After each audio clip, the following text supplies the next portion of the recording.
हरियाणा खाद्य एवं आपूर्ति विभाग के एडिशनल चीफ सेक्रेटरी पीके दास जी हमारे साथ मौजूद हैं, इनसे बातचीत करेंगे। दास साहब, आपका पंजाब केसरी में स्वागत है। नमस्कार, धन्यवाद।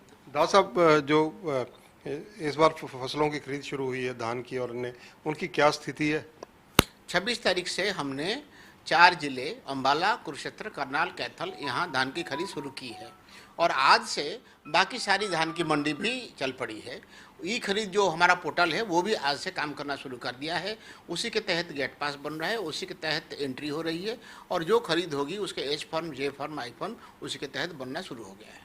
जो कहीं ना कहीं किसानों को, आड़तियों को जिस हिसाब से इस 3 जो कानून बने हैं उनको लेकर कोई ना कोई गिला शिकवा है, कोई ना कोई पेच फंसा हुआ है, वो उस मामले में क्या आपका विभाग उनको कन्विंस कर पा रहा है, उनको बता पा रहा है?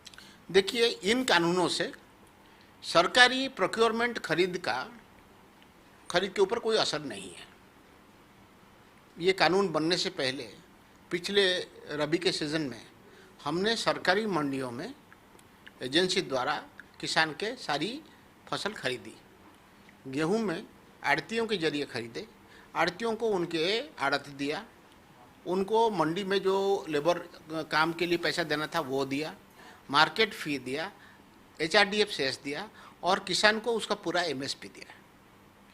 इस बार भी अब भी हम प्रोक्योरमेंट सरकारी मंडी में करेंगे। जो हरियाणा के किसान हैं, जो हमारे पोर्टल पर रजिस्टर्ड हैं, उन सबके हर एक जो जितना भी प्रोड्यूस है वो प्रोड्यूस खरीदेंगे और उनको पूरा दाम मिलेगा और आड़तियों को पूरा आड़त मिलेगा धान खरीद में। इसीलिए नए कानून बन जाने से किसान का प्रोक्योरमेंट से हम उनको बाहर निकाल देंगे या आड़ती को आड़त मिलना बंद हो जाएगा, ऐसा कोई मुझे दिखाई नहीं दे रहा है। हम जो भी धान खरीदेंगे हमारी सरकारी मंडी में खरीदेंगे। अगर किसी मिल कंपाउंड में खरीदते हैं उसको मंडी मान के करेंगे, उसमें आड़ती बिठा के करेंगे। इसीलिए किसान को कोई सोचने की ज़रूरत नहीं है। सर, एक चीज़ और है, एक देश एक खरीद की बात प्रधानमंत्री कह रहे हैं। उसी स्थिति में कहीं ना कहीं यूपी या अन्य प्रदेशों से जो लोग धान या और चीज़ें लाना चाहते हैं उनको हरियाणा में आने से रोका जा रहा है, ऐसी चर्चाएं? नहीं, 2 किस्म के धान लेके आ रहे हैं बाहर से, बासमती और नॉन बासमती, जिसको जनरली हम प्रोक्योरमेंट करते हैं। जो बासमती ला रहे हैं ये जाहिर है कि वो किसी प्राइवेट व्यक्ति ट्रेडर के पास ला रहे हैं जो खरीदेगा, उसमें कोई रोक टोक नहीं है, क्योंकि जो ला रहे हैं वो बेचना चाहते हैं और जिसके पास ला रहे हैं वो खरीदना चाहते हैं। जो 1 नेशन 1 मार्केट है एग्रीकल्चर प्रोड्यूस के लिए, उसका मकसद ही यही है कि खरीदने वाला कहीं भी बैठा हो और बेचने वाला कहीं भी हो, अगर वो दोनों आपस में राजी हैं तो वो कहीं भी खरीद फरोख्त कर सकते हैं। उसके लिए हम कोई रोक नहीं रहे हैं। दूसरी तरफ जो हम प्रोक्योरमेंट करते हैं, मोटे तौर पर ये प्रोक्योरमेंट हरियाणा के किसान के लिए ही है, लेकिन हमें पता है कि हरियाणा के बहुत सारे मंडी ऐसे हैं जो साथ लगते राज्य के किसान वहाँ आके अपने फसल बेचते हैं। इसको ध्यान में रखते हुए पिछले गेहूं के सीजन में भी हमने उन बाहर के किसानों को अपने पोर्टल पर रजिस्ट्रेशन करने के लिए मौका दिया था और रजिस्ट्रेशन करने के बाद उनको, जैसे हरियाणा के किसान को बुलाते हैं बारी बारी, ऐसे उनको बारी बारी बुला के उनसे खरीदा था। इस बार भी उनको ऐसे ही मौका दिया जाएगा, लेकिन अगर बिना रजिस्टर किए अपने आप वो किसी मंडी में पहुंच जाएंगे तो वो तो मंडी में अव्यवस्था फैलाने के बराबर होगा। इसीलिए हम कोशिश कर रहे हैं कि 6 अक्टूबर से ये जो बाहर के किसान हमारे यहाँ बेचना चाहते हैं उनको लिए पोर्टल खोल दिया जाएगा, वो रजिस्टर करें। रजिस्टर करने के बाद उनको फिर हम SMS भेज के बुलाएंगे और वो आएंगे, अपना सामान बेचेंगे और हम खुशी खुशी उनके सामान MSP में खरीदेंगे। सर, एक चीज़ और है, जिस प्रकार से पिछली बार देखा गया था, धान घोटाला, जीरी घोटाला, ये चावल घोटाला, ये बहुत चर्चा में आए थे। इस बार ऐसी चीज़ों की पुनरावृत्ति ना हो, उंगली ना उठे, इसके लिए क्या है? इसके बारे में मैं पहले कई बार बता चुका हूँ। पहले तो ये है कि हम मेरा फसल मेरा ब्यौरा के जरिए ही खरीद रहे हैं।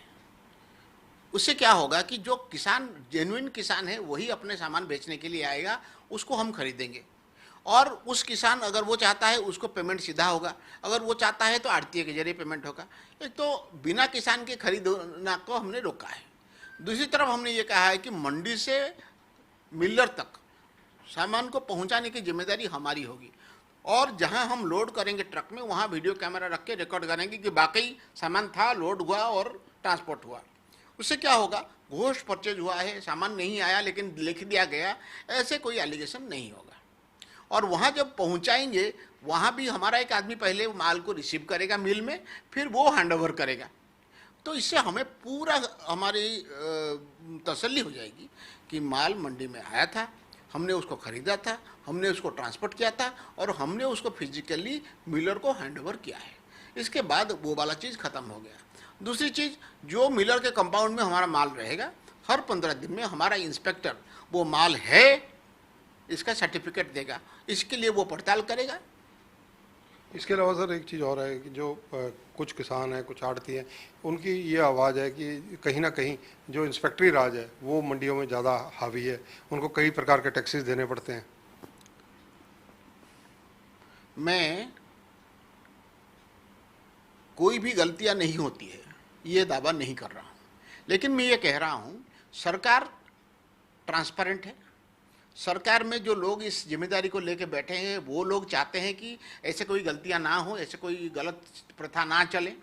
इसीलिए हमें कोई मांग रहा है पैसा दो और हमने दे दिया ये कहने के बजाय पैसा मांग रहा है हमने नहीं दिया है आप निदान करो, ये कहना बेहतर होगा। मैं इसके इंतज़ार में रहूँगा कि चाहे किसान हो, चाहे आड़ती हो, चाहे मिलर हो, चाहे कोई और भी हो, अगर उनको लगता है कोई सरकारी कर्मचारी या प्रोक्योरमेंट से जुड़े हुए कोई भी अधिकारी कर्मचारी उनको तंग कर रहा है तो वो पहले हमें बताएं। उनको पैसा दे के अगर हम कहेंगे कि ये पैसा मांग रहे थे हमने दे दिया, फिर ये सही तरीका नहीं है। अगर कोई भी हमारा कर्मचारी या अधिकारी गलत काम करते हुए पाया जाता है उसके खिलाफ सख्त कार्रवाई की जाएगी। तो ये है पीके दास, बिल्कुल खुले रूप से ये कह रहे हैं कि जिस प्रकार से किसान या आड़ती जो भी ये उंगली उठाते हैं कि कोई ना कोई उनको इंस्पेक्टरी राज की आड़ में परेशान करता है, तो वो विभाग के आला अधिकारियों को सूचित करें, उनके खिलाफ एक्शन लिया जाएगा, कोई चूक नहीं होगी और जो एक्शन बनता है वो 100% होगा। कैमरामैन सुनील के साथ चंद्रशेखर धरनी, पंजाब केसरी टीवी, चंडीगढ़।